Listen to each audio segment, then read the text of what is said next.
की तरह लेखनी ब्लॉग में सबका हार्दिक स्वागत है। सबके मंगल भविष्य की कामना के साथ आज प्रेरणादायक विषय में दोस्तों, समय परिवर्तन यह शाश्वत सत्य है। क्योंकि जब सृष्टि का सृजन हुआ था तो तब से अभी तक का अगर हम हमारे अंतःकरण में जितने भी भाव इस सृष्टि में परमात्मा द्वारा विस्तार से जिनका वर्णन है हमारे इतिहास में, हमारे शास्त्रों में, हमारे आध्यात्म में, तो आधुनिक परिवेश में दोस्तों वही स्वरूप जो है आध्यात्म का स्वरूप वैज्ञानिक स्वरूप ने पकड़ लिया है। तो लेकिन हमें उस सृष्टि के सृजन के भावों को हमेशा अपने मन में, अपने हृदय में अंकन करना चाहिए। मानव जीवन को उन्नत बनाने के लिए जब सृष्टि का सृजन हुआ तो धीरे धीरे रे मनो धीरे सब कुछ हुए। तो आज मानव जो है चरम पराकाष्ठा पर पहुंच गया है। यानी जितने भी देश हैं पूरे विश्व में, तो सभी विश्व में जो हर देश जो है आज प्रतिस्पर्धा के दौड़ में निरंतर दौड़ लगा रहा है, आगे बढ़ रहा है, नए नए आविष्कारों को कर रहा है, नई नई योजनाओं को कर रहा है, नई नई गतिविधियों को कर रहा है। और मानव जीवन, लेकिन शाश्वत सत्य यही है कि दोस्तों जीवन होता है, आता है। मानव इस जीवन में जब से सृष्टि की उत्पत्ति हुई तब से अभी तक मानव आया और गया। यानी शून्य से वह पैदा होता है और शून्य में ही वह चला जाता है। इसी बीच में वह हजारों प्रकार की गतिविधियां करता है, कार्य क्रियाकलाप करता है और अच्छे और बुरे कर्मों का जो सौजन्य हमारे जीवन में किस प्रकार से चरितार्थ होता है। तो अनेक प्रकार के भगवान कृष्ण हुए, मर्यादा पुरुषोत्तम भगवान रामचंद्र जी हुए, महात्मा हुए, अनेक दिव्य स्वरूप हुए और प्रतिभा संपन्न लोग हुए, सुधीजन हुए, विलक्षण प्रतिभा के लोगों का आविर्भाव यहाँ हुआ। तो यह काल चक्र का प्रवाह है। तो समय दोस्तों परिवर्तन होना शाश्वत सत्य है। यह हमारी नीति कहती है, यह हमारे धर्मशास्त्र कहते हैं, यह हमारा विज्ञान भी कहता है। तो यह एक सा कभी नहीं रहा। कोई भी युग हो, समय सदैव यानी अनवरत रूप से गति से गतिमान रहता है। और काल चक्र दुनिया का यह चलता रहता है, सृष्टि का। हम इसी काल चक्र के प्रवाह में स्वयं को ढालते हुए बहते हैं, आगे चलते हैं, कार्यों की परिणति करते हैं, कार्यों को संपादित करने के भावों का संचार करते हैं। तो काल का बोध जो है दोस्तों सबसे महत्वपूर्ण है। काल अस्तित्व का सृजनकर्ता भी है। और अथर्ववेद में दोस्तों उल्लेख है कि काल समय से ही सब उत्पन्न होते हैं और काल के संबंध में वह यह तक कहा गया है कि काल पिता है और काल ही पुत्र है। और काल से जल पैदा हुआ है, काल से ज्ञान, तप और दिशाएं उत्पन्न होती हैं। तो काल से सूर्योदय और काल से ही सूर्यास्त की पहल होती है। तो समय में मन है और काल में प्राण है। तो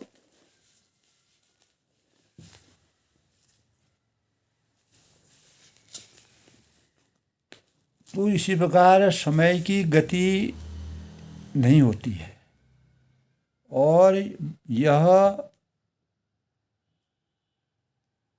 समान रूप से चलता रहता है। यह एक भौतिक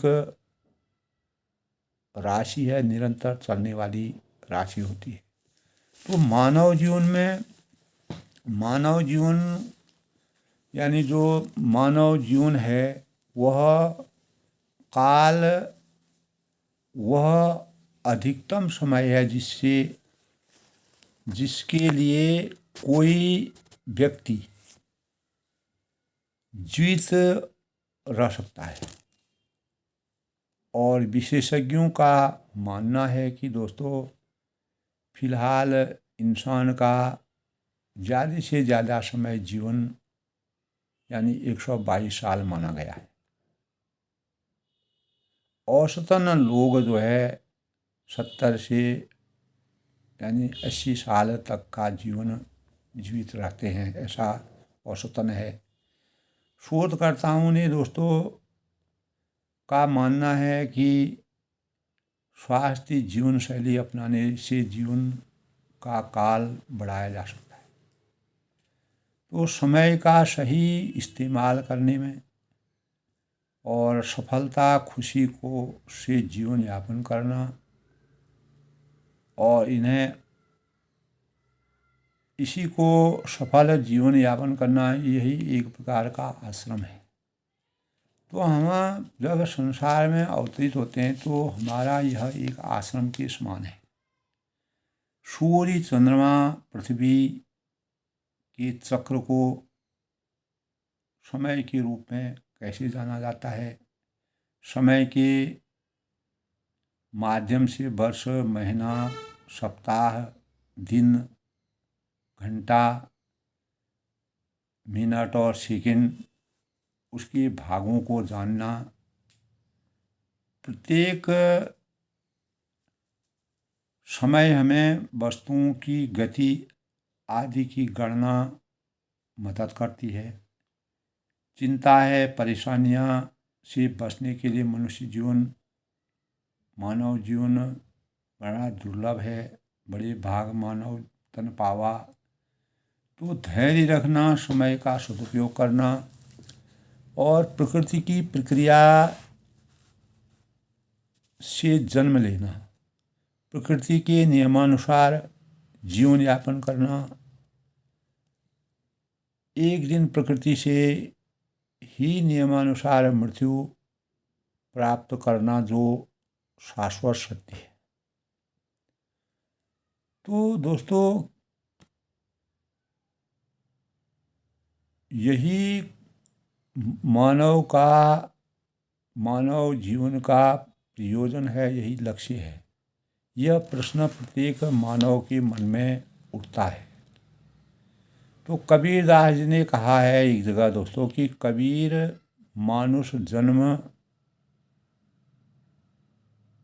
पाकर, कबीर मानुष जीवन पाकर नहीं रट हरि नाम, जे कुआं जन्म बिना।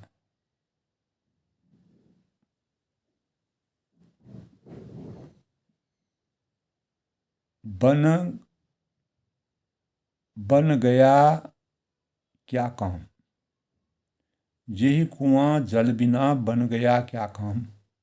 कबीर मानुष जन्म पाकर नहीं रट हरि नाम। तो कबीरदास ने कहा है कि यदि भक्ति मानव जीवन पाकर के भी, क्योंकि मानव जीवन ही संपूर्ण प्राणी मात्र का सर्वोत्तम स्वरूप है, तो यदि भक्ति मानव जीवन पाकर के भी अगर हम क्षणिक भी भक्ति नहीं कर सकते हैं और भगवान का नाम नहीं ले सकते हैं, उसमें आसक्ति नहीं प्राप्त कर सकते हैं, उसमें आस्था भावों को नहीं बना सकते हैं, तो हमारा जीवन इसी प्रकार है जिस प्रकार सुंदर कुआं बनाया रहता है, वह जलहीन कुआं है। अगर उसमें जल है भी तो वह जल जो है खारा है, जो हमारे जीवन के लिए विषैला कर देता है, हमारे जीवन के लिए एक प्रकार का विष जैसा हो जाता है, और उससे हमारी भक्ति, वास्तविक भक्ति का संचार हमारे अंतःकरण में नहीं हो पाता है। ऐसी मानव जीवन में जिस प्रकार कुआं है या तो वह खारा हो जाएगा, मानव जीवन के लिए खराब हो जाएगा अगर उसमें जल होगा भी। अगर उसमें वह अगर सुंदर बनाने पर अगर उसमें जल नहीं है तब भी वह उसका कोई रहस्य नहीं है। उसी प्रकार मानव जीवन पाकर के अगर हमें भक्ति के स्वरूप का वास्तविक संसार हमारे जीवन में नहीं होता है तो यही हमारे जीवन के समय की गति का स्वरूप है। पूर्व जन्मों में किए गए जो शुभ अशुभ कार्य होते हैं, कर्मों तथा भक्ति के कारण कोई स्वरूप अचानक ही अगर हम इस जीवन में अवतीर्ण होते हैं तो लाखों उपचार करने पर अगर हमको कोई बीमारी घेर लेती है तो लाखों उपचार करने पर भी उससे राहत नहीं मिल पाती है। यदि हम परमात्मा की आसक्ति भगवान में अगर हमको संतों का आशीर्वाद मिलता है, सत्संग मिलता है, अच्छे लोगों का साथ मिलता है तो हमको परमात्मा की वास्तविक शक्ति का संचार हमारे अंतःकरण में होता है। तो हम उनसे मर्यादित होकर के, दीक्षा लेकर के, शिक्षा लेकर के, भक्ति भावों से सुसज्जित होकर के अपने जीवन को परिवर्तित करने में समर्थवान रखते हैं। तभी हम जब उस कुएं को जिस जल में जो कुआं हमने सुंदर सा कुआं बनाया है उस कुएं में हम सुंदर जल की रचना करने में समर्थवान हो सकते हैं। तो वैसे दोस्तों काल का अस्तित्व एक समान भी नहीं होता है। हम सुख में होते हैं तो काल अल्प जान पड़ता है, दुख में होते हैं तो काल बहुत लंबा हमको लगता है। तो महाभारत में अनेक ग्रंथों में भी काल की महिमा बताई गई है कि काल से ऋतुएं हैं, काल से वनस्पतियाँ उगती हैं, समय के चक्र से वर्षा होती है और समय के चक्र से ही वायु की गति चलती है। तो काल से ही वृक्षों और फूल फल खिलते हैं और काल से ही सूर्य उगते हैं और सूर्य अस्त होते हैं। तो काल में जय और पराजय, यश अपयश जो है वह निर्धारित होता है। तो सब कुछ काल में ही के अधीन है। काल सर्वव्यापी है, यानी समय जो है वह सर्वव्यापी है। यह क्रम दोस्तों जब से सृष्टि का सृजन हुआ तो क्रम युगों तक, सालों तक दर साल चलता रहा और साल बदलते जाते हैं, समय परिवर्तित होता जाता है। आज 2025 यानी सन 2025 आ गया है और हम अगर आज से 60-70 साल पहले की बात करते हैं तो समय का परिवर्तन किस द्रुत गति से बदला है। तो इसी में हम अगर विचार मंथन करते हैं तो नई उम्मीदों के साथ जीवन जीने की कामनाएं हम लगातार करते रहे तो एक बार फिर काल के प्रवाह में बहते हुए हम नए साल में आ जाते हैं। तो सृष्टि अपनी गति से चलायमान है और अब यह इस पर निर्भर करता है कि हम सब इसको किस दृष्टि से अपनाते हैं, इसका कितना उपयोग करते हैं, कितना दुरुपयोग करते हैं। हम सब इसको किस दृष्टि से इसका मापन करते हैं। हम सिर्फ दोस्तों 9 वर्ष का स्वागत ही न करें बल्कि खुद को भी नई ऊर्जा और नए संकल्पों के साथ बदलने के भावों का संचार करें। कोई नया कार्य करें, नए भावों की रचना करें, नई योजनाओं को अवतीर्ण करें। तो आशाओं और विचारों की कल्पनाओं से निकलकर पुराने लक्ष्यों को पूरा करते हुए अपने जीवन में के नए सकारात्मक लक्ष्यों को प्राप्त करने की प्रत्येक मानव के अंतर मन में किसी न किसी भाव से, चाहे कर्म से हो, भाव से हो, कार्यों से हो, नए नए गौरवमयी प्रतिभाओं से हो और खेल से हो, कोई भी अभिरुचि जो है अपनी ऊर्जा को बढ़ाने के लिए, सामर्थ्यवान बनाने के लिए प्रत्येक मानव को काल चक्र के प्रवाह में अवश्य निरंतर गतिमान रहना चाहिए। और काल चक्र के प्रवाह का सकारात्मक रूप, अगर हम उसके सकारात्मक रूप को पहचान लें, समझ लें, तो वही हमारे लिए हमारे जीवन को सार्थक बनाने में कामयाबी हासिल करता है। तो नया साल आता है, त्यौहार आते हैं, वर्षगांठ आती है, परिवार में नए नए सदस्यों का आगमन होता है, अनेक ऐसे अवसर और संबंध हमारे जीवन में संवरते हैं, परिवेश हमारा नया नया बनता है, पुनर्व्यवस्थित करने का कारण बनते हैं। तो उत्सवी परिवेश में दिन पर दिन एक रास्ता की तोड़कर जीवन में जीवंतता, आशा, उत्साह का संचार करते हैं। तो आनंद तो दोस्तों उस उल्लास और प्रसन्नता के आदान प्रदान के सिलसिले में है जो आजीवन चलता रहे। निरंतर जिस प्रकार सागर में जल कभी भी समाप्त नहीं होता है, सागर की गति समान रहती है और वह कितना भी जल हो उसको भी अपने में समाहित करने की, इस पृथ्वी में अगर कितना भी भार हो तो सब सहन करने की क्षमता होती है। तो कहने का तात्पर्य है कि समय की गति के अनुसार हमें अपने जीवन को उत्सवी बेलाओं का परम उद्देश्य आपसी संबंधों को सौहार्दपूर्ण रखना, संबंधों की गरिमा को समझना और उनको निभाना और उनको हृदय में सुख, शांति और संतुष्टि का वास करना, यही समय की गति और काल चक्र के प्रवाह का सबसे बड़ा स्वरूप है। तो अतीत के मूल्यांकन जो बीत गया है, मूल्यांकन का भविष्य की कल्पनाओं में लेकर जाते हैं तो काल चक्र के पड़ाव हमें अनेक प्रकार से संतुष्टि देते हैं, क्योंकि हम नई नई कल्पनाएं करते हैं, नई नई योजनाएं करते हैं और अपने को जो हमारे अंदर विषमताएं हैं उनको दूर करने का प्रयास करते हैं। तो यह हमारी सोच होनी चाहिए, यह हमारा लक्ष्य होना चाहिए, यह हमारी संकल्प होनी चाहिए, अपेक्षाएं होनी चाहिए। यह अपेक्षाएं प्रत्येक मानव को अपने जीवन में, होनहार बच्चों को अपने जीवन में इसको तय करना चाहिए। तो हम और आप दोस्तों समाज और दुनिया से बना यानी से क्या चाहते हैं? अगर हम सूक्ष्म रूप में सोचें तो हम प्रत्येक मानव दूसरे मानव से क्या चाहता है और इस सृष्टि से क्या चाहता है।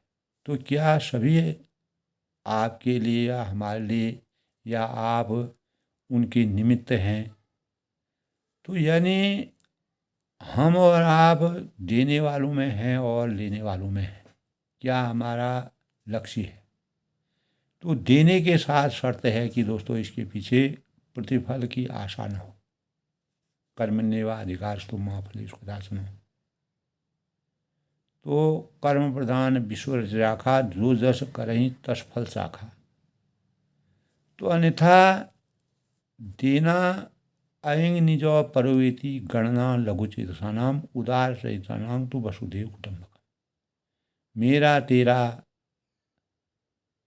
बनना क्या है? लक्ष्मी समा विशुद्ध गच्छते आर्थिष्टम अदेवा मरणमस्तु विकांतवा न्यायात परपर्चन पदम अस्ति यद्यपि सर्वत्र नीरसुरम रमते न मरालस्य मानसं मानसं बिना। तो जिस प्रकार जो है अयं यानी लक्ष्मी समावेशुद्ध गच्छते आर्थिष्टम, अद्यवा मरणमस्तु युगांतरवा न्यायार्थ पर, जो न्याय पथ पर अग्रसरित लोग होते हैं उनको यह मेरा यह तेरा, लक्ष्मी आए जाए, लक्ष्मी समाविशो गच्छतो या सिस्टम अपनी इच्छा के अनुसार चले जाए, उनको कोई आसक्ति नहीं होती। निदंती निपुणा यदि वास्तुवंतु लक्ष्मी समाव गच्छतो या, नीति में अगर हम निपुण हों, नीतियाँ अगर हमारी प्रशंसा करते हैं या हमारी अवहेलना करते हैं तो निदंती निपुणा यदि वास्तुवंतु लक्ष्मी समाव, लक्ष्मी अगर आए जाए, उसकी इच्छा के अनुसार वो आए और जाए।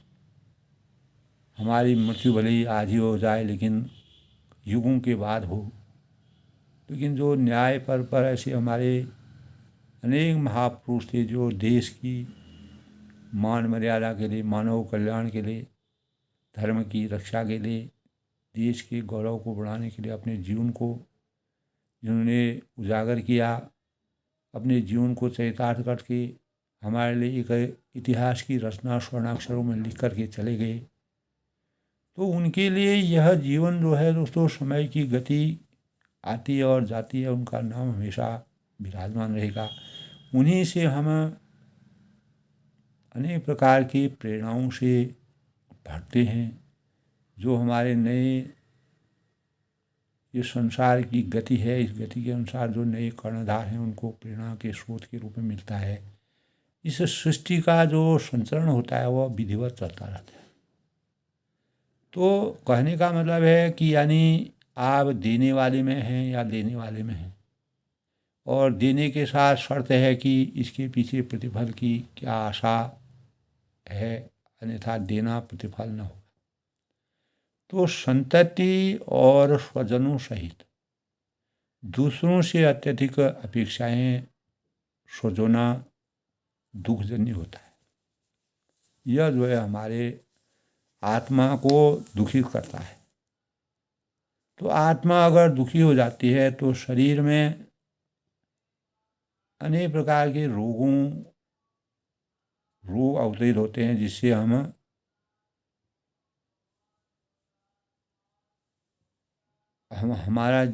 हमेशा विचलित हो जाते हैं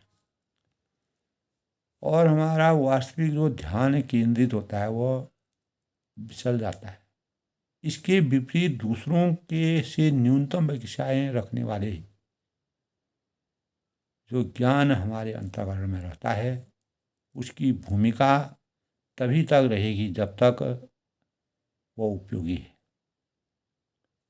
और कर्मठ रहना यानी कर्मशील रहना, कर्म में प्रधानता रहना, कर्म प्रधान विश्व रचराखा, वह अपना स्वभाव बना लेता है।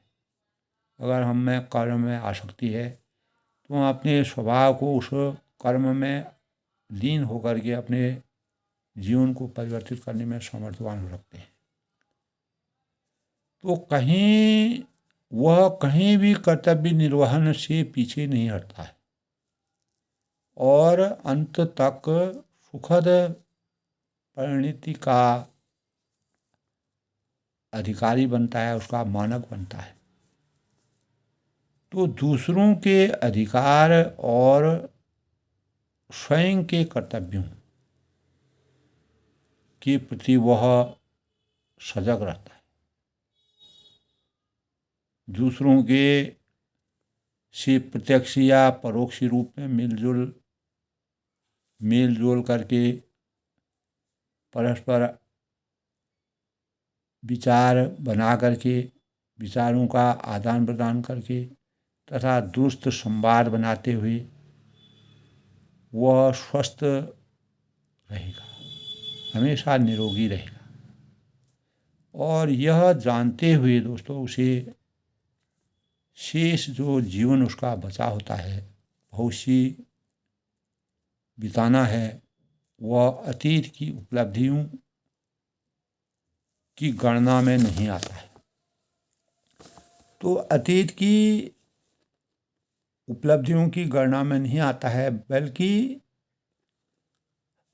आगामी जो आने वाला जो जीवन है, योजनाओं में वह व्यस्त रहता है। आगे क्या होगा, कब मेरी मौत या मेरी मृत्यु होगी या मेरा जो जीवन है, तो वह हमेशा अपने कर्म में आसक्त रहता है और योजनाओं में कटिबद्ध रहता है। अतीत की जो उलझनों में कर्मवीर नहीं पड़ते हैं। जो कर्मों में जिनकी आसक्ति होती है, वो भूत में जो हो गया उसको पीठ पीछे डाल देते हैं, उसका कोई भी मन में ध्यान नहीं करते हैं। वह भविष्य की योजनाओं में अपने समय को बिताते हैं।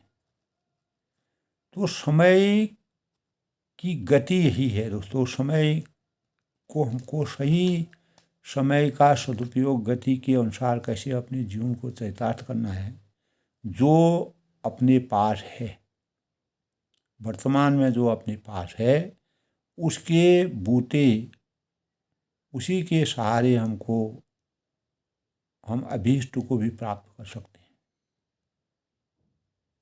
तो वह धारणा अगर हमारे सुनहरे भविष्य जो होनहार बच्चा है, कर्णधार हैं, जिनके ऊपर इस देश का बागडोर है, इस पूरे संपूर्ण विश्व की बागडोर है, तो भविष्य के प्रति वह आश्वस्त रखते हैं और अपने कर्म मार्ग पर हमेशा कटिबद्ध रहते हैं। तो दोस्तों, आज के प्रेरणादायक विषय में समय की गति और काल चक्र का जो प्रवाह होता है वह निरंतर चलता रहता है। हमें इसमें कैसे अपने जीवन को अभीष्ट बनाने के लिए प्रेरित होना चाहिए।